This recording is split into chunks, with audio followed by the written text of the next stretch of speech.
ক্ষমতাচ্যুত প্রধানমন্ত্রী শেখ হাসিনাকে প্রধান আসামি করে আন্তর্জাতিক অপরাধ ট্রাইব্যুনালে অভিযোগ দায়ের করেছে বিএনপি। এতে সাবেক স্বরাষ্ট্রমন্ত্রী আসাদুজ্জামান খান কামাল, সাবেক আইনমন্ত্রী আনিসুল হক এবং আওয়ামী সরকারের মন্ত্রী, এমপি ও কর্মকর্তা সহ ৫ শতাধিক ব্যক্তিকে আসামি করা হয়েছে।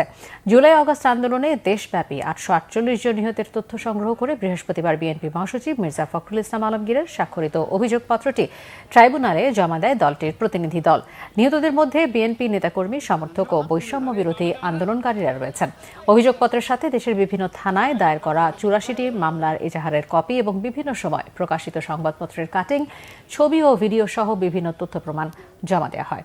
আবেদনে বলা হয়, বৈষম্য বিরোধী আন্দোলনের সময় ১ জুলাই থেকে ৫ আগস্ট পর্যন্ত সারা দেশে ২,০০০-এর বেশি লোক শহীদ হয়েছেন, যার মধ্যে ৮৪৮ জনের তথ্য বিএনপির সংগ্রহে রয়েছে।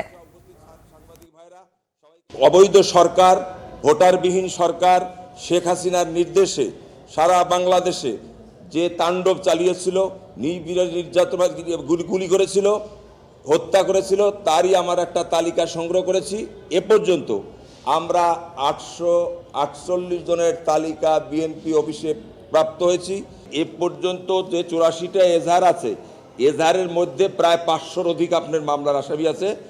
এই মামলায় আছে এই সাবেক স্বৈরাচার সরকারের প্রধান, ভোটারবিহীন প্রধানমন্ত্রী, সাবেক স্বরাষ্ট্রমন্ত্রী, আইনমন্ত্রী এবং তথ্যমন্ত্রী,